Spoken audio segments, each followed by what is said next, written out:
Friends, இன்றைக்கி வந்துட்டு நான் சீக்கிரம் எழுந்திரிச்சு கோலம் போட்டுட்டு இருந்தேன். வீட்டை க்ளீன் பண்ணிட்டு 2 பேரும் நல்லா தூங்கிட்டு இருந்தாங்க. 3 பேருமே அம்மா அப்பா எல்லோரும் தூங்குனாங்க.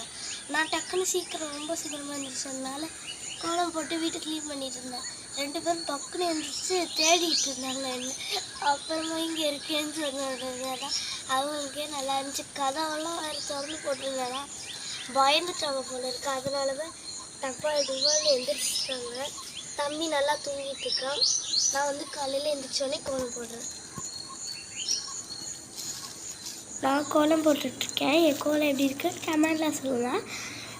இன்றைக்கி வந்துட்டு இந்த வீடியோ பார்க்குறவங்க எல்லாருமே லைக் பண்ணுங்கள், ஷேர் பண்ணுங்கள், சப்ஸ்கிரைப் பண்ணுங்கள் மறக்காமல்.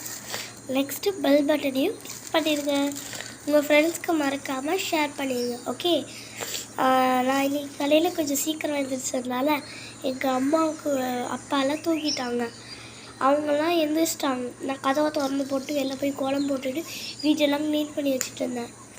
அவங்க வந்துட்டு தேடிட்டு இருந்தாங்களா என்ன, தேடினாங்க கிடைக்கவே இல்லை. அப்புறம் இதுஞாரி தண்ணின்னு கற்றுனாங்களா. என்னம்மா நான் இங்கே தான் இருக்கேன்னு சொன்னோடனே தான் கொஞ்சம் ரிலாக்ஸ் ஆனாங்க. அடுத்து வந்து தம்பி நல்லா தூங்கிட்டு இருந்தான். என்னை பற்றி தேடணுன்னாலே அவன் எந்திரிக்கவே மாட்டான், நல்லா தூங்குவான். ஏன்னா வந்து என் மேலே அவனுக்கு துளிக்குள்ளே பாசம் இல்லைன்னு சொன்னால் ஆமாம் அவன் மேலே பாசமே இல்லைன்னு சொல்லிக்கிட்டே இருப்பான். அதனால தான் அம்மாவும் அப்பாவும் திட்டிகிட்டே இருப்பாங்க. எனக்கு இப்போ கூட பாருங்கள், எனக்கு அவன் நைட்டு தூங்குனான்னா அவனுக்கு கொசு கடிக்குதா இல்லை அவனுக்கு என்னங்க ஆகுது குளிருதா அப்படின்னு சொல்லி அவனுக்கு பார்த்து பண்ணுறதெல்லாம் நான் தான். வந்துட்டு பார்த்தீங்கன்னா நான் இன்னைக்கு கோலம் போட்டு முடிச்சிட்டேன்.